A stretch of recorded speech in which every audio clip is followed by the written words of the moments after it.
do you guys want to jump right into it? Let's just jump right into it, baby. Okay, so as announced, Vince McMahon and Johnny Ace are the new World's Women's Tag Team Champions. With the Eiffel Tower finish. Ayo! But in all seriousness here, so Vince McMahon is being investigated by the board of directors apparently since April of an alleged relationship he had with a paralegal that he was paying $100,000 a year. And then once the relationship started, he raised it up to $200,000. And Wall Street Journal said he passed her around like a sex toy to Johnny Ace. So that's when, I made the tag team championship reference. And he paid her like a $3 billion hush settlement, made her sign an NDA. And though that's his personal money for the NDA stuff, that raise kind of seemed, that kind of goes into some sketchy territory there. And I know Vince is married to Linda McMahon. We all know that. But apparently they haven't really, been together in years, and they're still legally married. But Johnny Ace is married to the Bella twins' mother, and he has no excuse. So it's all getting crazy. Yeah. Do you think that means Vince has an excuse? No, Vince doesn't have an excuse. I'm saying he's not. I was just saying I do. He's not, honestly, I do. Not like with his wife as the one who's like currently that part married. of it, I would say. Yeah, even though they're separate, I'm saying they're separated. They're separated, but they're still married. Is what I'm saying. But I mean, why do you think they're separated? Because he's been a horn dog for the past 50 freaking years, bro. That doesn't give him an excuse. More NDAs, not just this one. So there's no telling where this goes. Oh, bro. What do you guys think is gonna happen? Oh, please let this be the tip of the iceberg, baby. Please let this be the tip. But I will say this. No matter how far it goes, I don't give a damn if there's 200 NDAs, dude. That dude is a living legend. There will never be like his. People are like, oh, they're gonna wash Vince McMahon from like the WWE. That will never, ever happen. Like, he survived so many scandals since the 80s. And this is a small one. Oh, he was banging a paralegal and paid her off. That's in the grand scope of Vince McMahon, this is a very small blip on that radar. Now, Johnny Ace, gone. Like, I think Johnny Ace is gone and, more than buried. I think he's the scapegoat. I think he just gets, under the ground buried here. That's what everybody's been saying, is that they're going to blame it on Johnny. Of course they are. And I think Vince maybe they'll suspend him or, remove him or whatever. But we all know that'll be a face thing. That'll be something they say to the public to get the heat off of him. They'll remove him, and he'll stay away, and then when he dies, they'll, rest in peace, McMahon, the founder of the company, and it'll be like it never happened. And honestly, as it should be. That man should not be taken down for getting some ass. He's done way worse. And then paying her $3 million when he let her go. Come on.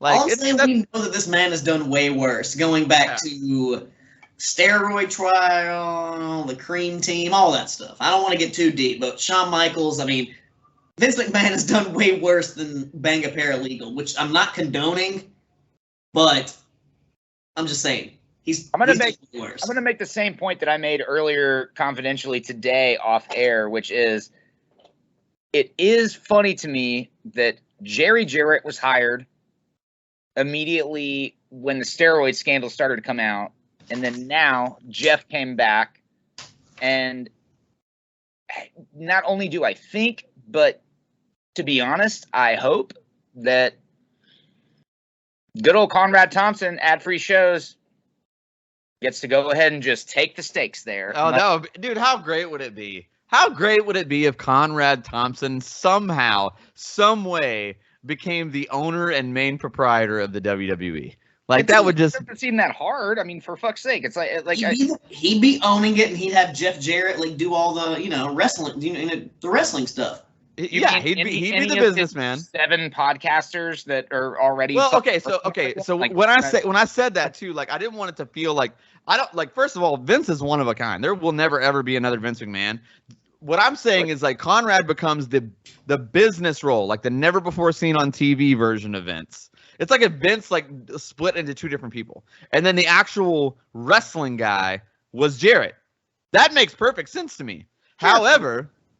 And this is what I said in the group chat too. I was like, I genuinely think, now we're just straight fantasy booking here, and that's fine. That's what podcasts are for. But how amazing would it be if it's like Conrad and Jarrett? Obviously, you got Bruce is already there running the creative. But then the rest of the writers are just fucking fired. And it's Kurt Angle, Mick Foley, William Regal. Yeah. I said this as soon as all this Vince McMahon shit came out. I don't know if I said this to you guys, maybe in the group chat. I said it to people that I work with, to my brother. I was like, WWE is never going to go away, but I guarantee you, this time next year, it's going to look completely different from the inside, but it's still going to be there. It'll be the exact same on the outside, though. Vince McMahon necessarily will even. I won't. Somebody else will own it, but he will still be there in some form or capacity. I think Stephanie did a really good job of stepping down that's another thing there. Because she will be Vince. Knew about this. She was on the board of directors. This has been since April. That's one thing that I want to say. They kind of buried her on the way out.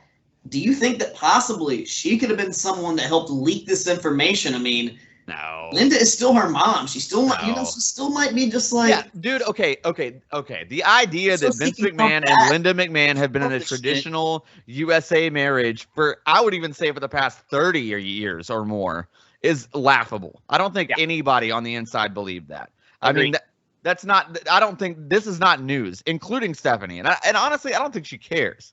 I mean, why would that matter? What would it matter who her dad's boning? Like, what does it matter to her? Like, who cares? Okay, I see where you're coming from. But one person that we really need to talk to, one person that we really need to talk about when it comes to all of this shit happening in WWE is Nick Khan. Because I feel like this motherfucker is, from the inside, like, systematically, it's just Triple H went down. Stephanie McMahon resigned. Hey, what if Dwayne buys it? And now Vince. Did you guys see the XFL settlement shit or the new lawsuit that just came Oliver out? Luck? Yeah, I mean, of course, Oliver Luck's suing the fuck out of Vince McMahon right now. That's not new. That's not new. Process is going on right now this week. Yeah. But what if Dwayne buys it though? He already did buy the XFL. No. What if he buys WWE? I mean, Nick Khan. That's how Nick Khan got in position. Oh, because he's buddies with The Rock. Like, he grew up. That's how it happened. Dude, The Rock is gonna take over WWE in 5 years. We called it right here. It's like, bro, it's like you could either be the president or you could own WWE. I think The Rock's taking WWE all day. A lot more money, do a lot less work. Yeah, and do the stuff that you like to do. I mean, when The Rock is like, when he's Arnold's age and he can't really like do the movies, like, please, by all means, even I know this is like crazy, like we're wacko fantasy booking right now. We're just word vomiting stuff that we're like bunny trailing, and it's fun. I'm having a great time. But if somehow in some alternate dimension he got a hold of it, I think Dwayne would genuinely want to have that job. He'd want to be the guy saying, "Great job, pal," as they walk back through, or like, "That was the shits," or like, I think he would love that job. Like, dude, because he loves wrestling still, and he always will. Yes, that's his bread and butter. That's everything. John Cena is his Pat Patterson. Alternate universe version of this, as I said, that Nick Khan is secretly related to Tony Khan and Shad Khan, and he just sent him in to dismantle it from the inside, and then Shad Khan's going to buy the WWE. But either way, The Rock or that would be some crazy fucking alternate universe, and it's very possible because Kevin Dunn is also on the hot seat because $2.1 billion worth of WWE stocks were suddenly sold off right before the news was leaked, and even though Kevin Dunn hasn't been on the board of directors in a while, he knows what the fuck's going on. It's Kevin Dunn. Wait, it was 2.1 million with an M, right? Not a billion, I don't think. No, a billion. It was a billion. No, that's not right. It's 2.1 million, I'm pretty sure. Yeah. Well, even if I have it wrong, he still did some shady shit there with selling the stocks off, and even if he's on the board of directors, he knows what's going on. Mr. Teeth himself is Vince McMahon's left nut. He knows what's going on, even if he's not on the board of directors. I will say this. If he knows things are going to change, I'm not saying he's not going to face some legal issues if that is the case for as far as insider trading. But, like, I mean, that dude deserves to get paid. Like, I mean, if it's time for him to check out, that dude's earned his money. I mean, I really don't feel like a lot of people can talk shit about Kevin Dunn's work, at least, or like even his professional history. Okay, I'll say before he started doing the crazy fucking zoom in, zoom out, crazy cuts he's been doing lately. He's always done that. It's just now has become a thing to pick on. Like it's no. Lately, his cuts lately have been so outrageous. Like. Well, it's like 8 cuts within like one sequence, but Kevin Dunn, I would not be too upset to see him out of there. And dude, the shit keeps pouring down hard on WWE right now.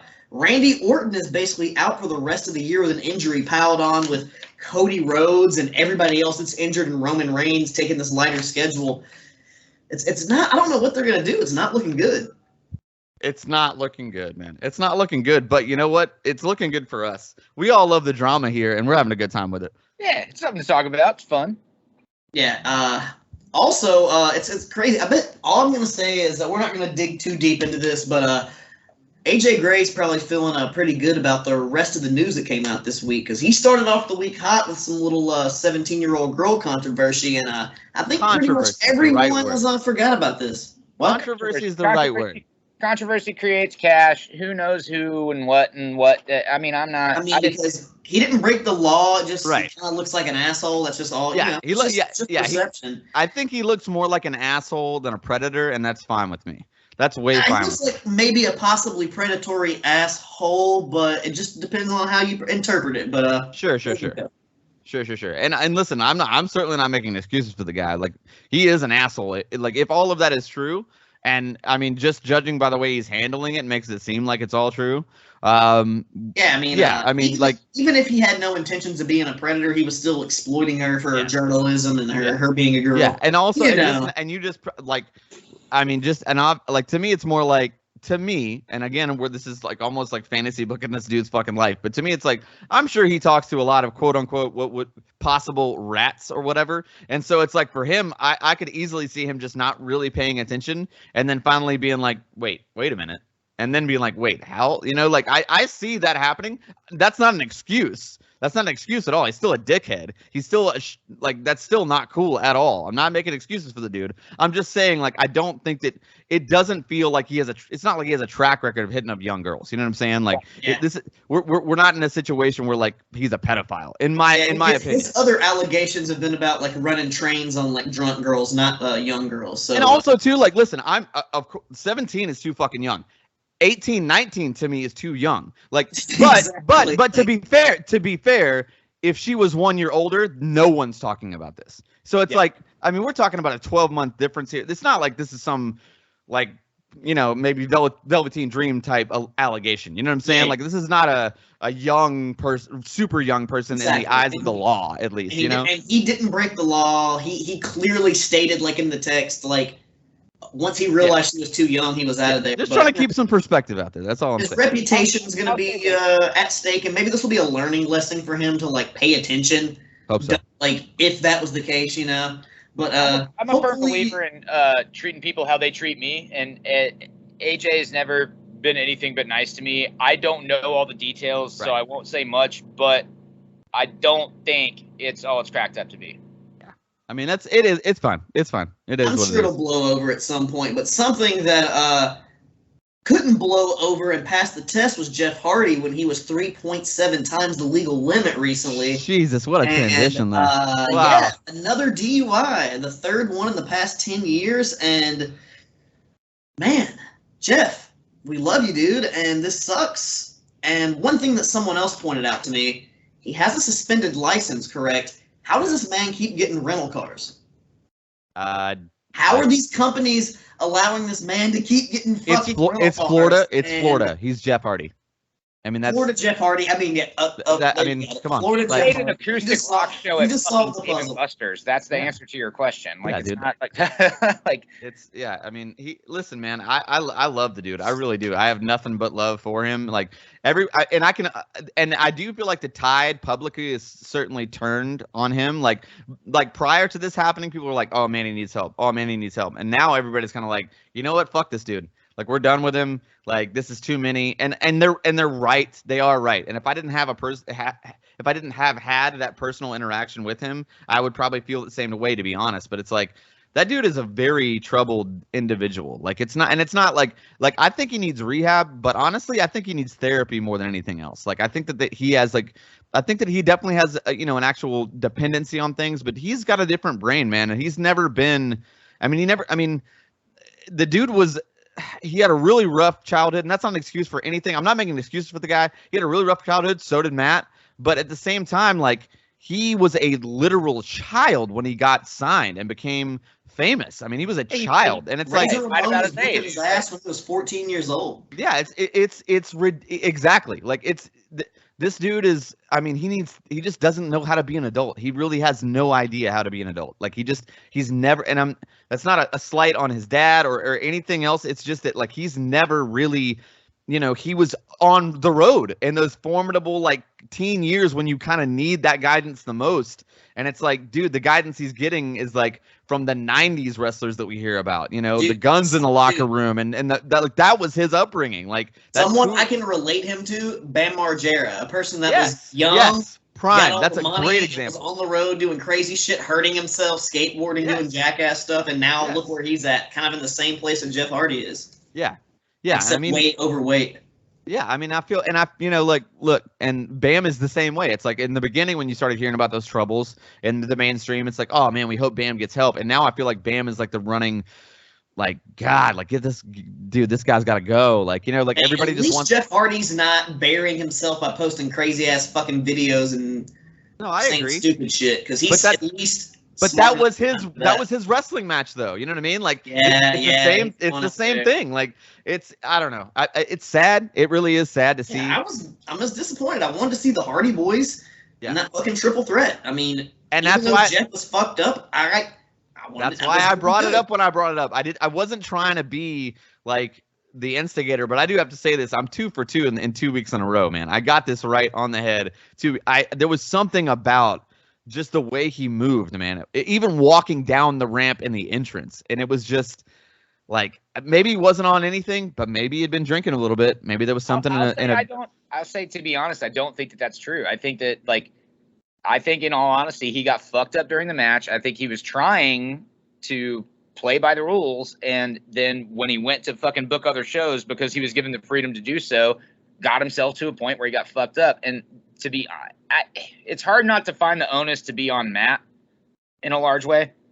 Why wouldn't you protect your brother? At least a little bit of it, yeah. Well, hey, I will say this about Matt. Like, Matt, basically, him and his wife are like, we chaperoned him all weekend, took him to his room, like, basically like, put him to bed, and we're like, all right. And then the next morning at 10:30 a.m., he gets a fucking DUI, so...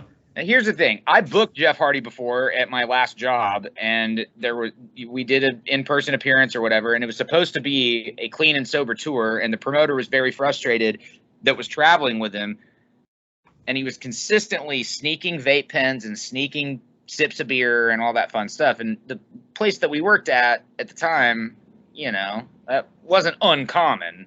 Right. But it was pretty clear that I mean, wasn't cool. Yeah, and Jeff just likes to party, dude. Yeah, and that's just, I don't know, man. I think honestly for me, it's like, yes, I want him to do the inpatient treatment stuff and like get clean, but I think the most important thing is honestly like his mental health. I really do think that that's an issue, and I think that he, he's a really good. I genuinely do believe after all this, and I understand the big argument is so selfish. He's like, dude, that's insane that he couldn't even stop for the cops. Like, he could have killed somebody. You're totally right. I'm not making excuses for his behavior, but like, he genuinely has a good soul. Like, he is a good human being that just is in a bad. He's got a bad disease, and it's. I honestly think his disease is mental health and addiction, which is a combination for death. And it's a very combo, and it sucks. Yeah, and it sucks. And it's like, man, Jeff, we love you, man. We love you. I mean, at least I'll say that. At least I'll claim that. Like, dude, you can't find literally one wrestling fan, honestly, that I know that doesn't just fucking love Jeff Hardy. Who, like, we all love this dude. Everyone does. We want to see him get better. Yeah, and honestly, I'm not. Maybe it's best for him to not wrestle anymore. Maybe he needs that to end, and maybe that's what. Or maybe he needs to be at home. Like 2 to 3 years to like really get himself together. Yeah, I think it's impossible to disagree with at this time. Like it definitely needs to be the end of that phase of his life for the better being of himself and his family. He shouldn't ever do it again. We're in a Scott Hall situation, and as long as you're giving him money to show up, he's gonna find a way to get back into that like lifestyle too. Parallel, dude. Now dude, Jeff, we don't want to see you end up like Scott Hall. You can give him money to show up, to do stuff. Just don't fucking break your body anymore. Yeah, dude. Because if Jeff just showed up there, like people love Jeff Hardy. You don't. Yeah. It's like Sting. He doesn't need to jump off shit. It's fun. Maybe Jeff Hardy can take years off, like actually heal up, and then maybe go back to it in his later years, possibly like a final run, a lower final version. Run. Yeah. You know, he could be the face-painted old guy here in like 10 years. You never know. It could be. He could be. Hopefully, because I want to see. I hope so too, man. I hope so too. I hope he gets better. For somebody who revolutionized the business by breaking their body, the thing is, it's no longer necessary. That's true. Yeah. That's true. I hope it gets better. But one thing that I also hope will get better, but it's not going to be, is the relationship between AAA, New Japan Pro Wrestling, and CMLL.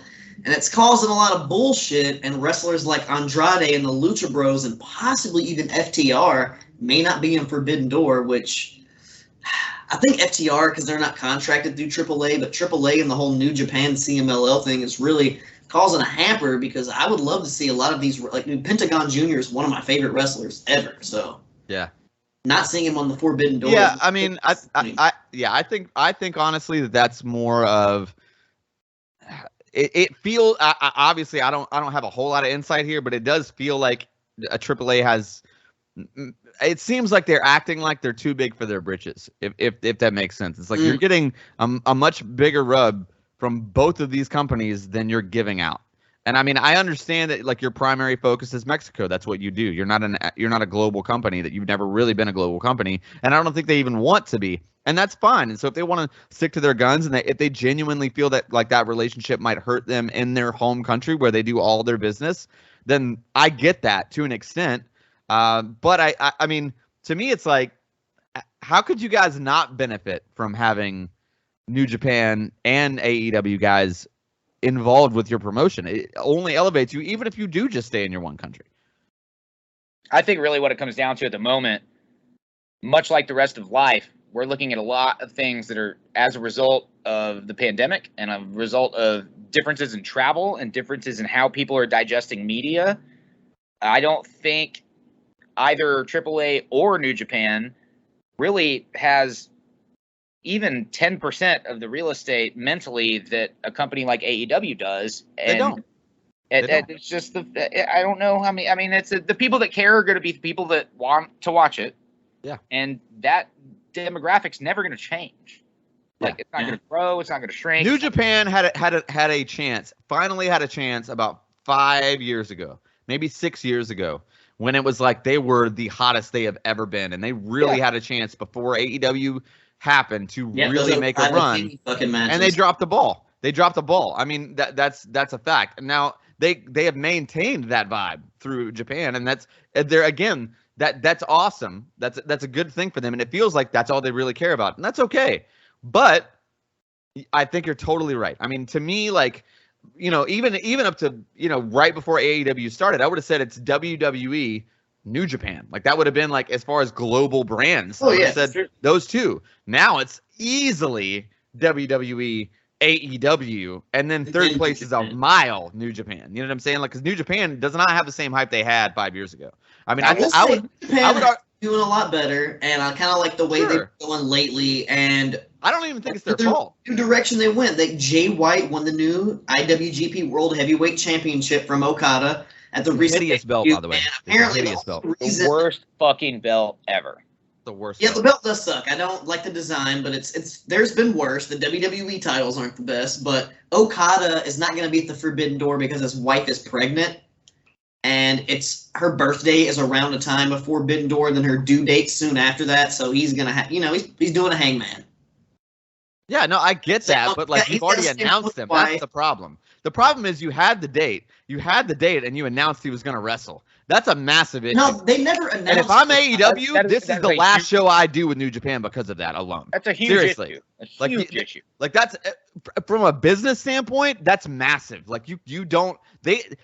Okada is the John Cena of New Japan. He's not. I mean, as much as I hate to say this, he's not Seth Rollins or even Roman Reigns. He's the John Cena of New Japan. You had him booked on your show. You announced on national television to all of us that Okada was going to wrestle at Forbidden Door, and now he's not. And now we say it's because of this family thing.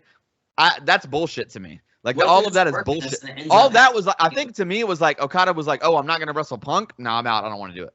Yeah. Like I'll make that sacrifice to wrestle Punk. I'll make that sacrifice to wrestle Punk, but not for anybody else on AEW's roster, which to me really hurts AEW. Because to me that says Okada thinks CM Punk is the only person in AEW that could be on his level. The only person. We're just working this. What if he actually shows up and does wrestle?